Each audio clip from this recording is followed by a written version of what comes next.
Excuse me. ओ भाई साहब, आ जाओ पीछे। एक मिनट मैम। सोहा जी यहाँ पे।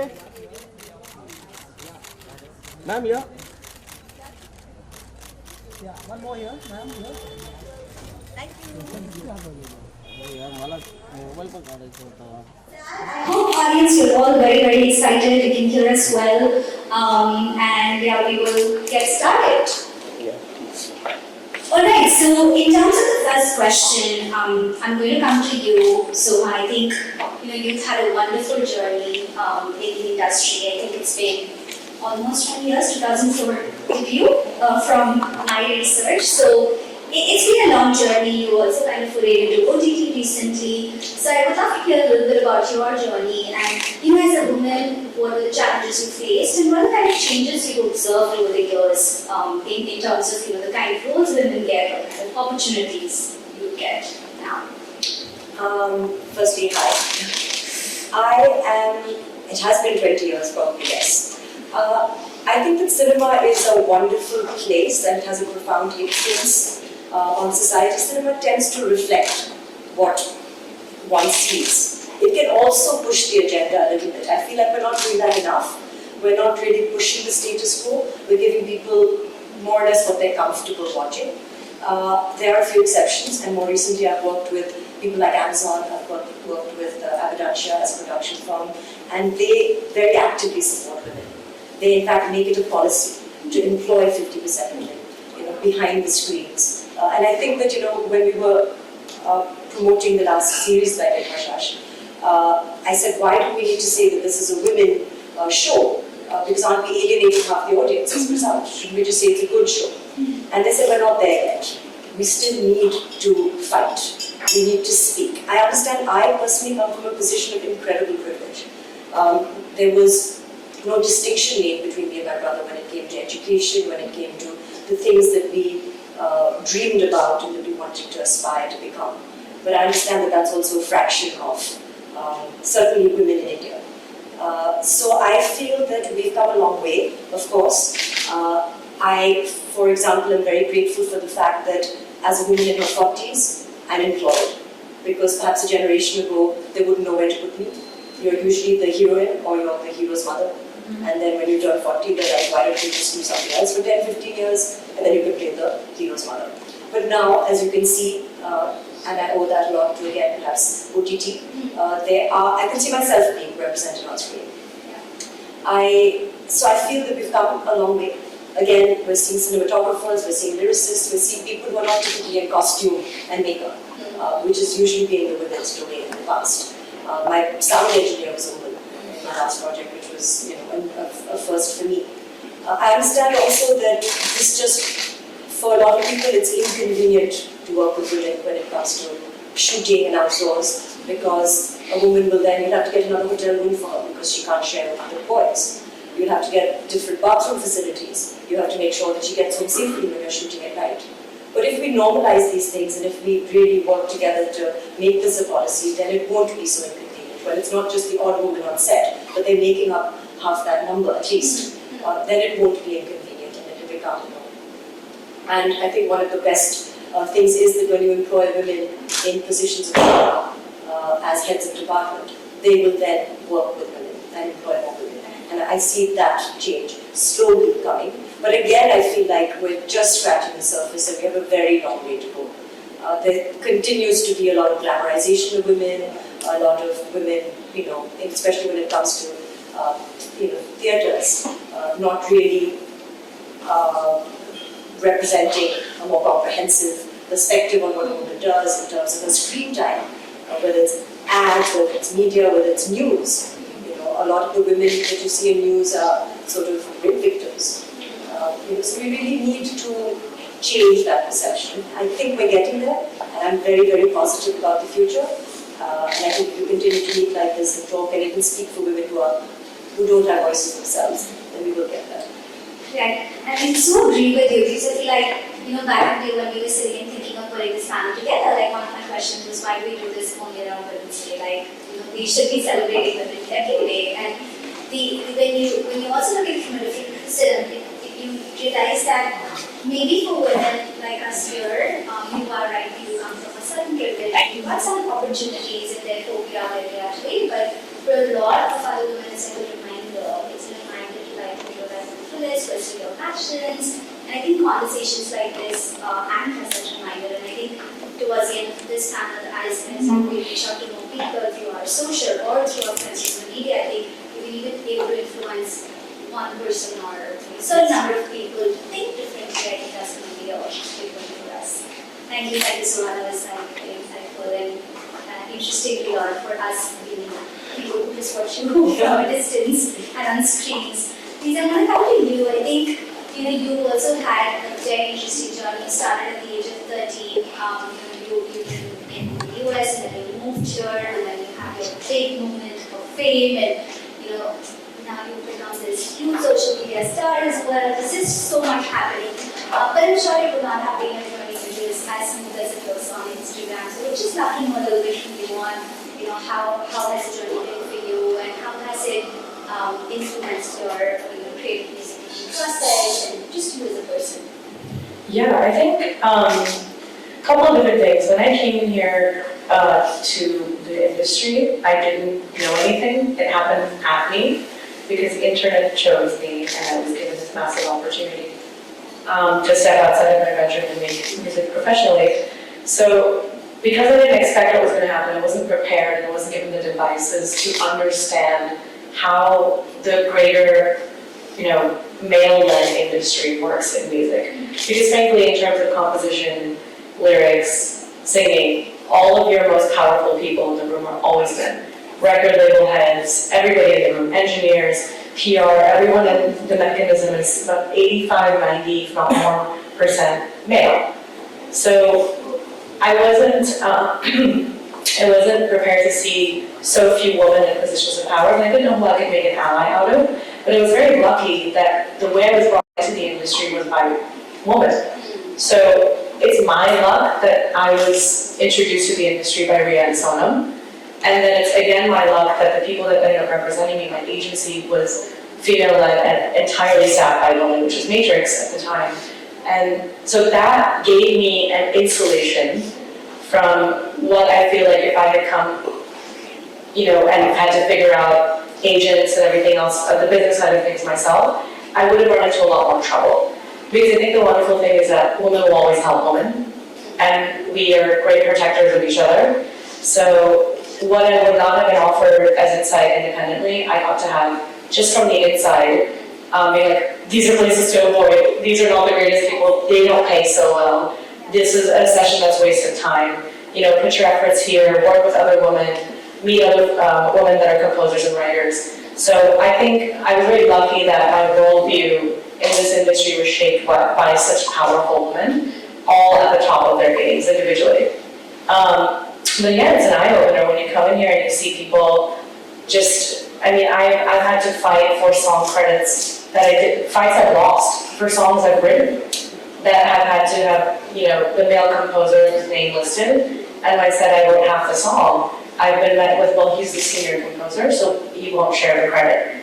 Either you can choose to give up the song and not have it released and we'll replace your voice, but well, then you can't replace my composition. Well, we'll just rewrite the portion that you did and hand it all entirely over to him. I was like, you're willing to sacrifice good work at the cost of just naming a woman who was young and in the room and capable enough to be a co-writer. So it is, you run into these moments that you're like, this is just so deeply insulting, but is it worth losing the opportunity? And sometimes you do cave into that because you contextualize it within the greater part of your career, and you say, hey, swallow your ego. Although it's really not swallowing your ego, it's just giving it to a system that's built against us.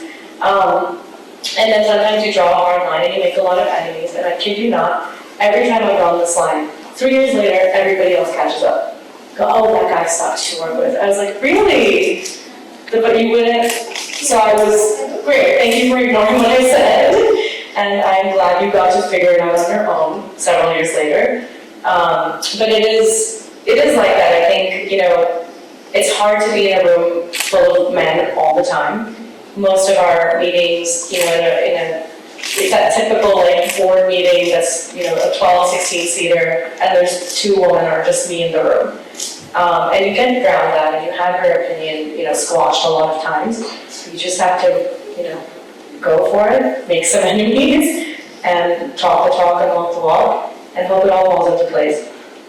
Yeah. And I know it can be extremely difficult. I mean, in my journey, I've been in these meeting rooms full of men, and sometimes kind of bringing a perspective, which is, again, yes, I'm a co-founder of a fashion technology brand, woman, somebody who's done so well with Okai. How has the journey been for you? Like, what are I'm sure some of the things that we're talking about in terms of challenges are things you must have seen in some form or the other, maybe when speaking with an investor, for example. So we'd just love to know a little bit from you on how that journey's been. So, like all of us, I also come from a space where our parents didn't raise us any different. But along the line, we did experience certain biases, for sure.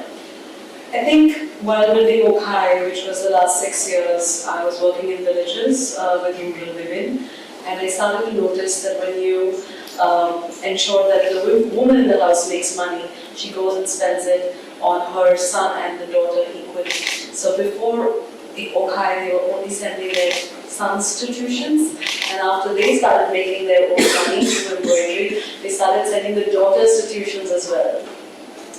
So I think that made me realize that money is a very big, sort of it's life-changing for a woman in all aspects. Even a modern woman in Bombay who's not making her own money has to be submissive to many other demands around her. But if she's making her own money, she can have her own say, right? So I think 6 years ago we were working with about 350 women.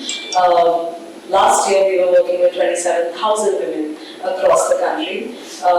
Scales that are unimaginable, and I think we garnered a lot of support from women customers who were coming and buying these garments. While building Okai, I also realized that women customers had over 100 garments from us. They moved from XL to XS or XS to M, and they had all these wardrobes, all these garments in their wardrobe, which were not utilized. And I think that waste generated by the fashion industry is massive, and we're all tapping into the same fast fashion, and we're kind of feeding the same business all the time, right? And we need to do something about it. So Relove came in as an output of that. Relove is basically a tech solution that fashion brands can embrace. You go to a website, you do add to cart and buy something. With Relove, you can click on the resell button on a brand's own website and check out. I built this company in the last 1 year. It's a fashion tech company. 50 customers. I fundraised during the middle of the year, and I did all of that pregnant. I was sick half the time, it was horrible. I didn't tell anyone I was pregnant because I was afraid that people are going to be like, hey, why should I give all of this money to this company CEO? I didn't tell anyone because I thought I wouldn't be invited to conferences, panels, and I thought that I didn't want that on my head. And now that the baby's out, I still haven't kind of like declared it, that now I'm a mother, because people would assume that I have to. Yeah, now I have, right? And to tell you the truth, I think 1 hour before going into the OT, I was still doing a brand pitch. And the Monday after giving birth, I was back at work, right? And now it's been 2 months, and I'm right here. So I think it's possible for a woman to actually go beyond the expectation that society has set. I know that in many cases women are supposed to stay indoors for 40 days after giving birth in a single room. I think that's not even applicable because modern science and surgeries are very different. I was walking the next day. So I think that you choose your path. I think that for many other women it would be tough, and that's okay too, if it's tough for you, but if it's not, then that's okay too. So I guess like the journey of building a company and a successful company in this state has really kind of taught me a lot, and I feel like I can trust other women with jobs a lot more now because I think I did it that way, and I understand that all they need is flexibility, which corporate India, it's tough to get, right? It's very tough to get that in a very corporate setting. Because you check in at 9, you're leaving at 7, if you're not there, you're missing for half an hour, what are you up to even? But I think with flexibility, with work from home, for the last 2 months I've been breastfeeding and my call starts here. And somewhere here I'm at a very professional call and I'm wearing a shirt and a blazer and this baby's hanging right here. So yeah, that's my story. Thank you. Very interesting, very interesting. And I love the fact that you've been so vulnerable and so open to sharing the kind of inhibitions you had about talking to the world about your baby. And I mean, I'm not a mother yet, but I feel like these would be thoughts that would come where you don't want somebody to perceive that, oh, she has additional responsibilities and she will take care. I remember back in the day I used to work with this agency and somebody asked me that, oh, we're looking at our resource planning and anytime you get married, like is there going to be anything? And maybe the gentleman was talking just in terms of potential vacation leaves, but the way the question was put forward, it was like, okay, what is this guy asking? So I think that sensitivity across the board, whether it's with people you work with or for yourself to feel confident enough to take those decisions, it's hard, to say the least. And yeah, I think some corporates are changing. I want to give a shout out to Airbnb. We will work from anywhere. We have flexible work culture, and yeah, it's different. It's different. And yeah, who else will talk a little bit more about Airbnb? But Kamali, she's been a host with us for a very long time and has more than 20 listings. So I just have to know your story in terms of how you started hosting, and you do host a lot of women travelers and solo travel trends really picking up. So your journey and observations. Hi. So to talk about my journey a little bit, I think how I got to Airbnb, I need to give you a little bit more background because I come from a generation where I didn't have too many opportunities. My parents actually thought that this is the normal thing would be to just get married and settle down and have children. And they did get me married, of course. And it took me a little while to figure out that I wasn't cut out for that. It wasn't what I needed to do much more. So it was only at the age of 30 that I started living my life. I went to study design at NIFT Delhi. Then I did my fashion design studies from there. I did my master's in fashion and textiles from England. And then I came back and worked. My first job was with J.J. Valaya. I worked with him. And then I went into a farm in Rajasthan, not far from Patani, in an organic farm, and I lived there and I became a farmer. I loved it because to me being close to earth and nature was very meaningful. I really enjoyed that part. Now while I was in Rajasthan, I was inspired by two women, very significant, who played a role and who still play a role in my life. One was a lady called Shrimita Ghosh. She is the founder of the Gurumul Trust. And there was another lady called Kavita Srivastav. She is the Equal Union Civil Liberties lawyer. She rescues women.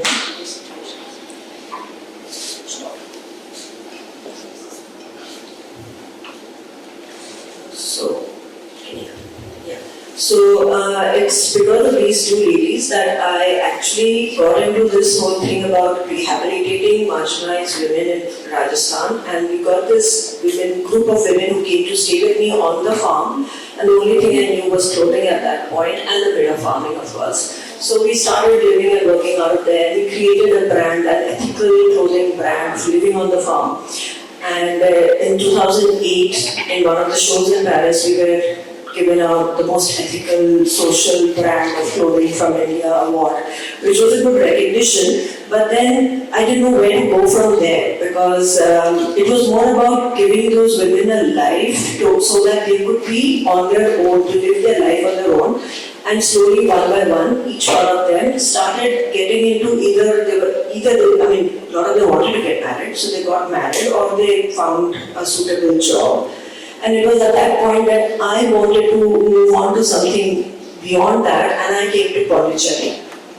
And once in Pondicherry, I fell in love with the architecture, the Franco-Tamil architecture of Pondicherry. And that is how my journey into restoration of old houses began. The designer in me now suddenly wanted to rebuild these houses.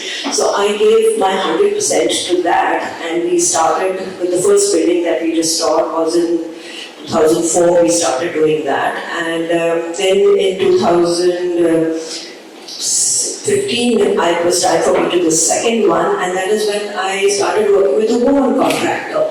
And that was a very big challenge because this young girl, she really wanted to learn heritage construction, reconstruction. So it was a good team. We had lots of fun doing it. And at this point of time, I think we can say that we are a team in terms of restoration of old properties in Pondicherry. And then in 2014, we started People for Pondicherry's Heritage Movement because we wanted Pondicherry to become, retain its, not just its built architectural heritage, but also in every other aspect, because it's a very interesting kind of a global, because of Orwell, it has a very interesting global cultural mix. So we thought we really needed to showcase this in a better way. So that's how we started, and this year, right now, the 9th Heritage Festival is going on at the moment. And I think we've been kind of successful in creating that kind of desire in the people to hold on to something beautiful which is there from our past. So that is what my journey has been. Now, where did Airbnb come in all this? Is once I restored the first property, obviously what would I do? It was my home, I lived there, and I needed to open it up to guests, and that's when I went to Airbnb, because this was in 2013, and for me, it was a platform where I felt so safe, because as a single woman, to be able to host people without being apprehensive or nervous about it, the fact that I could review them as well they could review me, all of that put together, it was the most successful endeavors, I think, for me. I was like, that was the beginning. And I love meeting people. It was wonderful. I had all my breakfast with all my guests. And I realized that's all it takes. You just create a place with passion and with that kind of involvement, and you meet your guests, you spend time with them. It's bound to be successful. And it's been a great journey after that since then. So happy to hear that. I'm trying to contain my smile because I know when Bright as we started was all about meaningful connections, and it's just so amazing to see that come alive in such beautiful ways. Very, very happy to hear that. I think we'll move to the next segment of our panel and talk a little bit about embracing equity.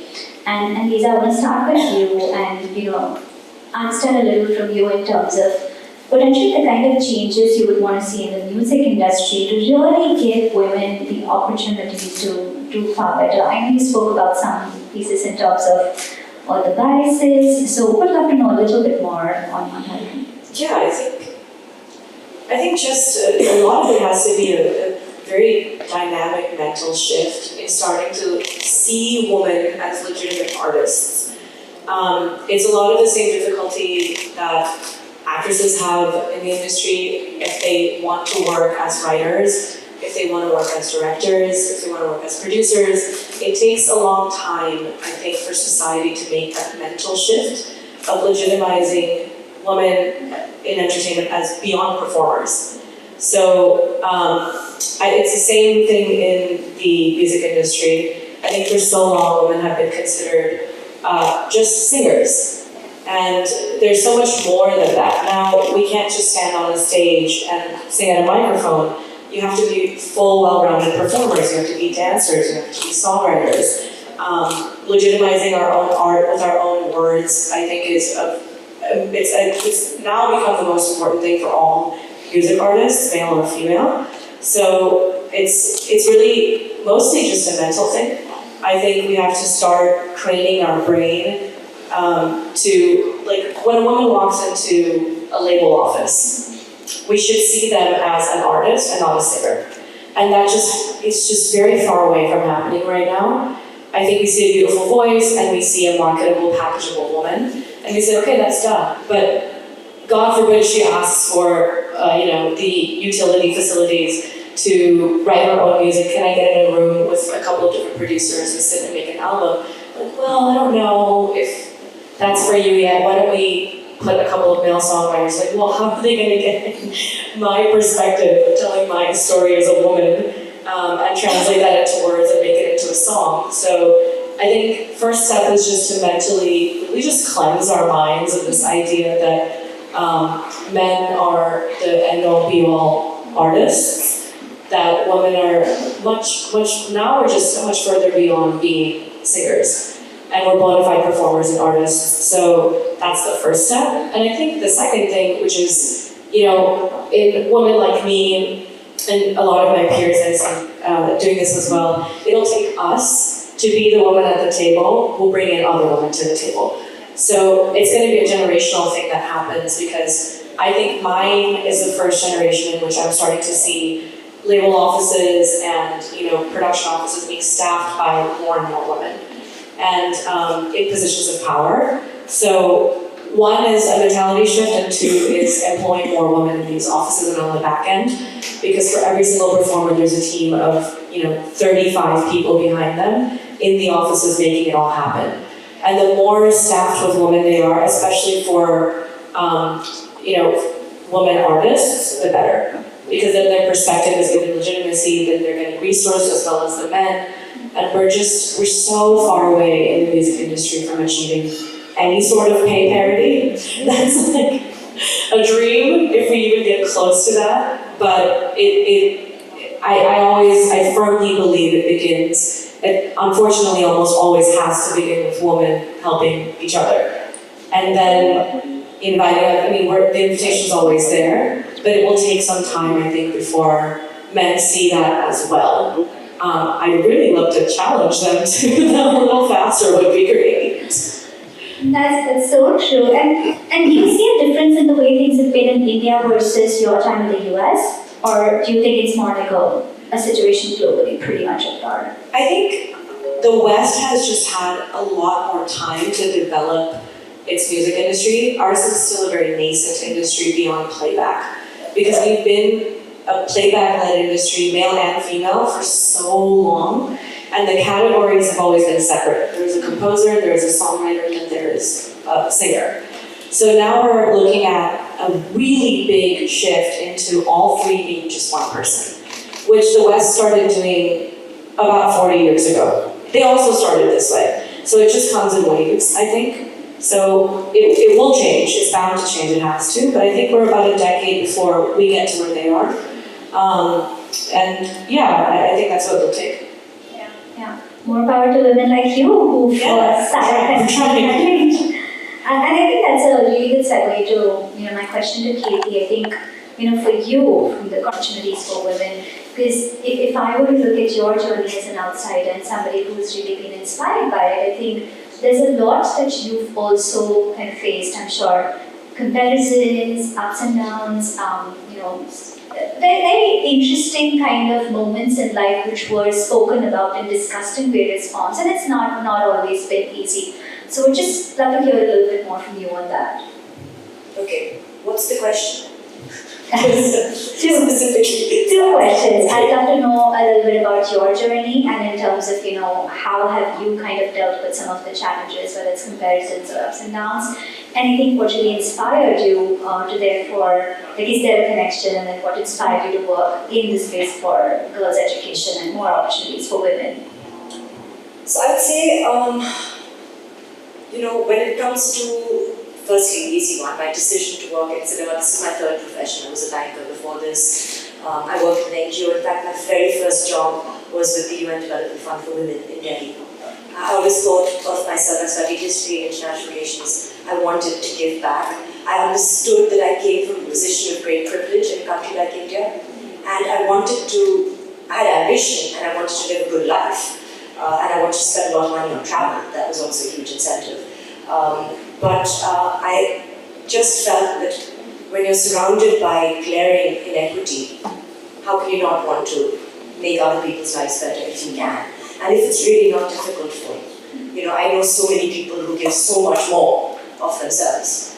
So whether it came to supporting a cause financially, giving your time, working for Teach for India. We have the Padoti Trust as well, and we work with acid attack victims. We've donated our eyes. So wherever you can give back to society, I feel like one should. And that was something just that we learned as children. In terms of my decision then to move on from the corporate field to acting, it was because I enjoyed theatre, and monetarily it was very attractive also. And financial independence, to go back to that, is key. It doesn't matter whether you come from wealth or you come from privilege. You need to earn your own money to be able to be empowered to make your own decisions. And I was very clear that I wanted to make certain decisions that other people may not agree with. And the only way I can do that is if I don't have to defer or ask for help. My parents were very supportive, but they respected my decisions. They said, when you're 18, we're investing heavily in your education, so that when you turn a certain age, you go out there and you make your decisions. We're there to guide you, but you live your life. And I did. And I made a lot of mistakes along the way. But I learned from them, and I've lived my own life and made my own decisions. So working in cinema was something that I wanted to do. I knew that it would open me up to a lot of public criticism. I'd always been an A-grade student. I was used to doing well. I did perhaps think that this was going to be easier than it was. My first report card was not good at all. But I am also somebody who has always been quite thick-skinned. I can take criticism, it doesn't shake me to my core. I deal with a lot of criticism on a daily basis, personally, from people that I know, from people who love me, and from people who are strangers on Instagram and other venues. And I really feel like I absorb what is constructive and I just deflect what is not. And I don't know where that comes from.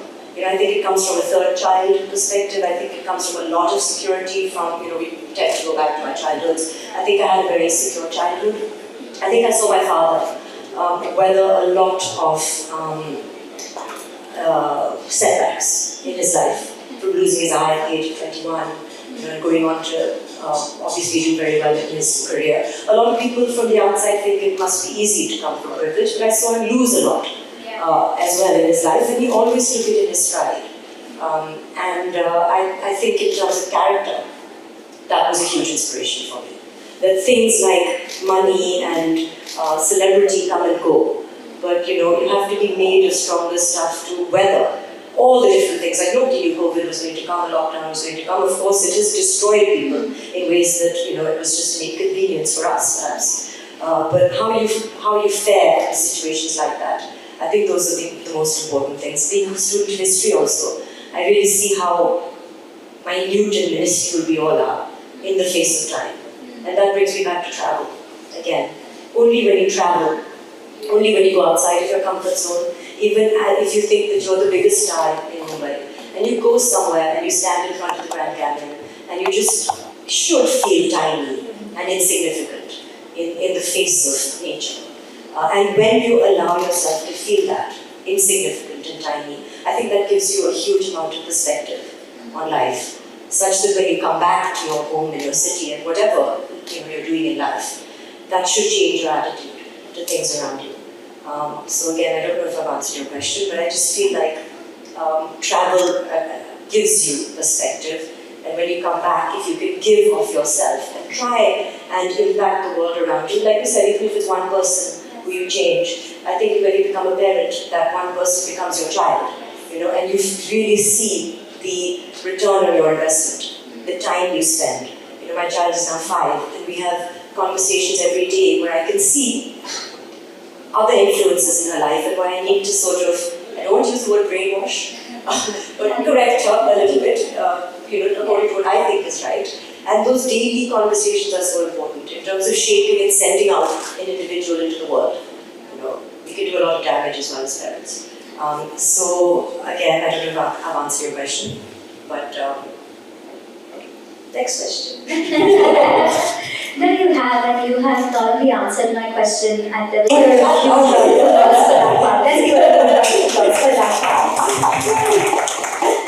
So I think that's it takes a lot. It takes a lot to be able to bring in that relatability, and especially in a world like yours, where you did always have that attention from the external world. I'm sure that must have been really hard. And I do want to come to you, Kakali, because on the absolute other end of the equation, you work with a lot of marginalized women, and I hate to use that word, but you do work with a lot of women.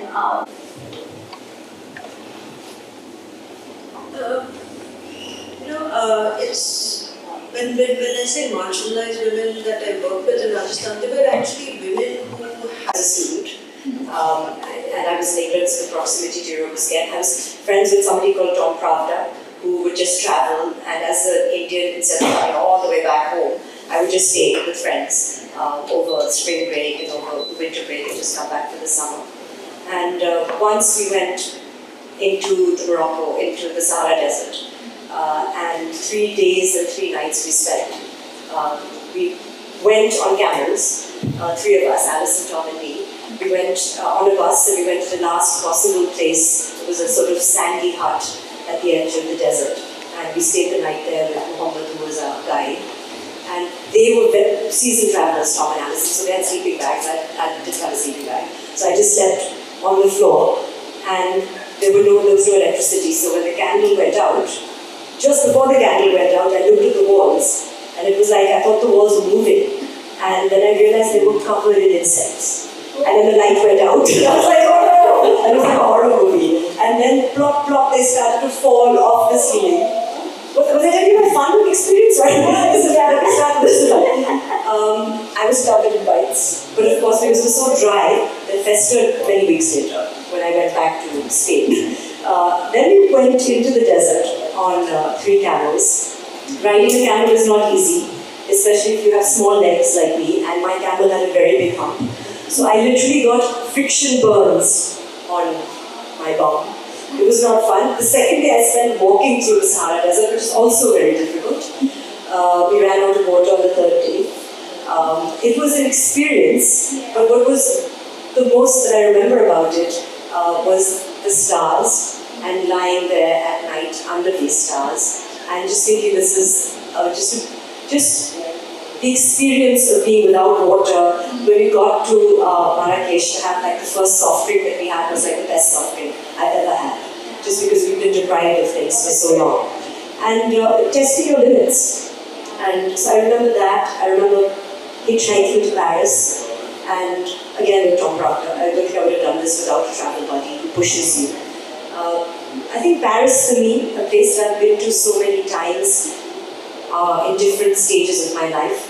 One as a child of parents who like to do these sort of hotel itinerary things, and you go to Euro Disney and you go to see the Louvre and all of that, and it's sort of sanitized and comfortable.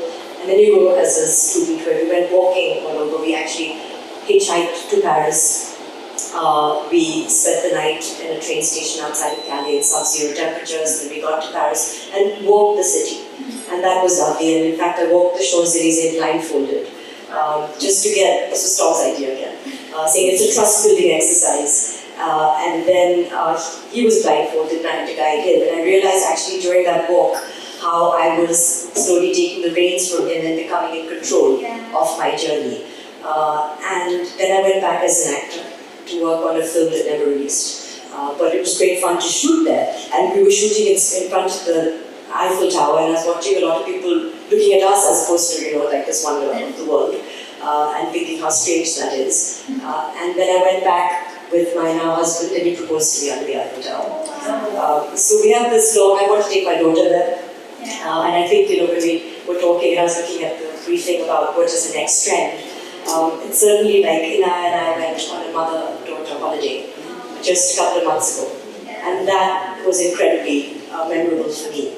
We went to Goa and we spent 3 days just her and me. And we really, really bonded. And we just spent all day on the beach and, then in the pool and then eating lots of things and just conversing. And, she stayed up late and it was just fun. But I think that is something that I definitely want to do more of. So in my future holidays, I see her and me doing mother-daughter trips, and definitely having spent the last 5 years losing my identity to motherhood. I want to apologize to my friends, say I'm still there for them. Say, listen, if you're still there and interested, I would like to go on some friend holidays and and I'll just find my friends again. Yeah. So are you also coming up with another book, which is going to be your holiday journeys? Given that Well, you there was found great. each other? There was lovely. I mean, there was a big chapter of my book that was devoted to travel because it's been such an important part of my life. And I do love coming home as well. And I am a creature of habit, and I do like consistency. Yeah. But I just feel like life is short, and there's so much to see and so much to learn from. And I definitely have done the hotels a lot, and I've enjoyed hotel life as well. But for me, I think when it comes to travel, it is Airbnb because you feel not like an outsider when you go to a city. You know, you really get a very unique, privileged sort of perspective on living as an insider in a city, living in someone's home, and all the perks and challenges that come with that as well. But it's a very unique experience. So that's the future. Awesome. That again makes me smile. I think my two takeaways, and one is of course what Soha said towards the end, to be an Airbnb traveler, but most importantly, find Tom in your life. You need to do fun stuff like walking blindsided. I've never ever done a solo holiday. Ever. Oh wow. I know, I've heard a lot about it, and I have a lot of girlfriends who tell me that, you know, how can you not have done it? Have you? Yeah. I'm a little scared, really. I'm scared, but I think that is my challenge as well for the future because I definitely need some solo time. Wow. We're going to catch up with you right after this and start planning one So tell me, solo trip for you on it. Tell me where to go by myself, Absolutely. and then find me if I get lost. Absolutely. I think good segue, Lisa. I know you were saying you have done some solo traveling. I also know that Airbnb has spoken a lot about living and working anywhere, and you did spend some time in Karja and working there. So we'd love to hear about that. Where do I begin? I think Simon knows this, and I was like, how am I going to fill this time? So the evening of the first day, which was like maybe 3 or 4 hours, we did a beer and walking tour, which was fantastic, which was a group of strangers. The morning I woke up and I did a historic Hanoi French Quarter tour. And through a local's perspective, I mean, I'm going to go do that. And especially in places like Vietnam, which have such a bloody and rich history. There's just so much learning that's done in these tours, and you imbibe so much information and history when you go on these experiences. So that's one. But for my partnerships with Airbnb, unintentionally, and it was completely a spur of the moment thing. We hadn't planned on doing this, but my band was with me, and I wanted to treat everybody just free. So nice. Thank you. I think Women's Day पे मैं यही कहना चाहती हूँ कि there are different. India is a big country. Not everybody in India is in the 21st century. और मैं अपने आप को बहुत ही privileged मानती हूँ कि मेरी जो life है, मेरे जो dreams हैं, सपने थे, वो सब के पीछे मेरे माँ बाप ने पूरा अपना support दिया. मुझे पता है कि काफ़ी लड़कियों के साथ ऐसा नहीं होता है. जहाँ तक शिक्षा की बात होती है, जहाँ तक शादी की बात होती है, जहाँ तक माँ बनने की बात होती है, उनका कोई उनका सुनता ही नहीं है, उनकी आवाज़ ही नहीं होती है. तो to talk about these issues, और जहाँ तक as an actor to talk about cinema and to talk about digital content, or to talk about the representation of women on screen, in front of the screen, behind the screens, वो situation कैसा है. मैं मानती हूँ कि हम काफ़ी आगे आ चुके हैं, and especially as a woman in her 40s, अभी बहुत सारे roles हैं actors के लिए. और आप देख चुके होंगे actors in their 40s are being represented on screen, actors in their 50s and their 60s. और मैं अपनी माँ की बात करूँ तो गुलमोहर आने वाली है डिज़नी हॉटस्टार पे, और वो तो अपनी late 70s में है. And it's such a fantastic role for her.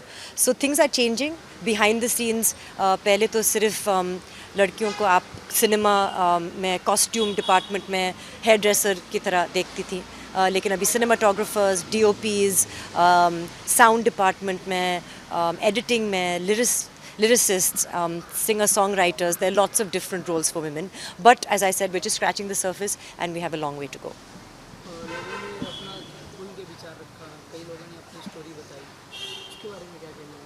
बस मैं सबसे पहले थैंक्स कहना चाहती हूँ Airbnb को, क्योंकि इनका इनिशिएटिव था और मुझे बहुत कुछ सीखने को भी मिला एज Airbnb क्या वो करते हैं फॉर वीमेंस एम्पावरमेंट। और मुझे ये भी सीखने को मिला कि बहुत जो सारे मैक्सिमम जो होस्ट्स हैं इंडिया में वो वुमेन हैं और उनको एक इनकम अपॉर्चुनिटी मिलता है जो वो अपने घर्स अपने प्रॉपर्टीज़ को Airbnb पे डालते हैं, then they get revenue from that and they tie up with lots of women also, women artisans, whether it's in Pondicherry like stories we were hearing or Karjat, you know, women who tie up with experiences through Airbnb and उनको भी फिर एक economic independence का opportunity मिलता है. So these are one of the many ways that we're trying to move forward in India and trying to address things like gender equity.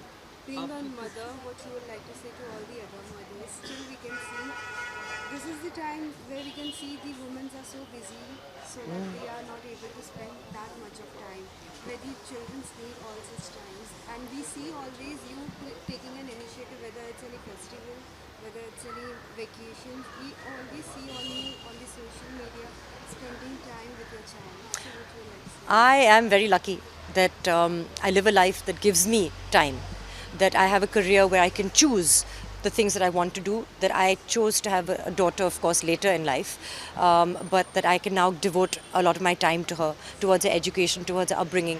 क्योंकि मैं मानती हूँ कि एक माँ बनना, एक पेरेंट बनना एक रिस्पॉन्सिबिलिटी है.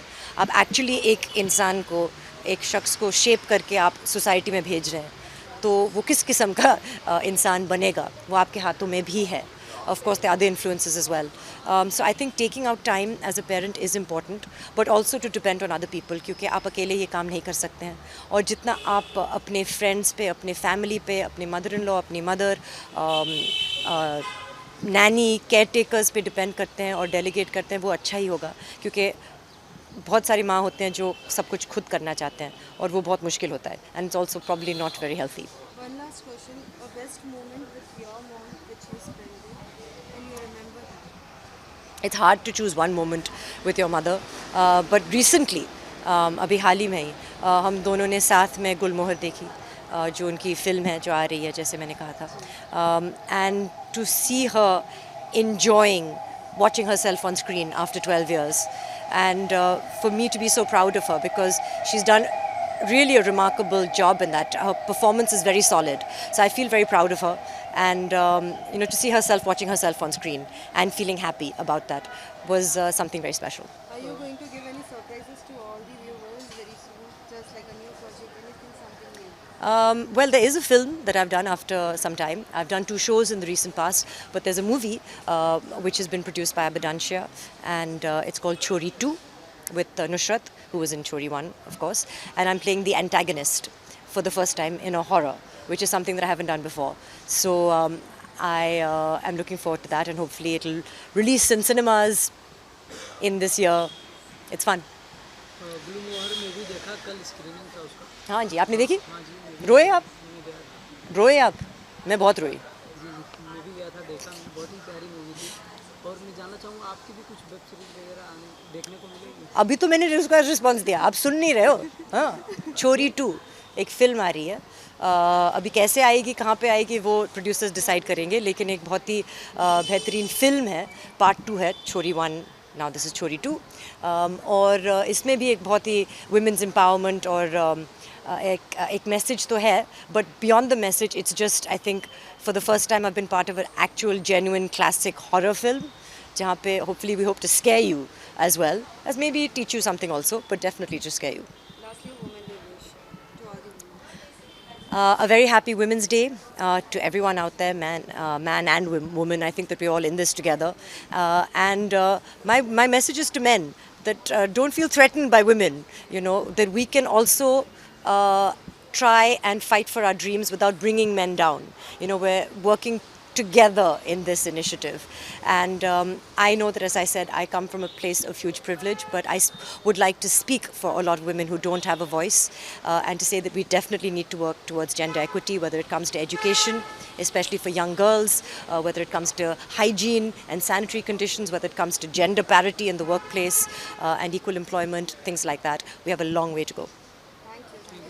Thank you. Thank you.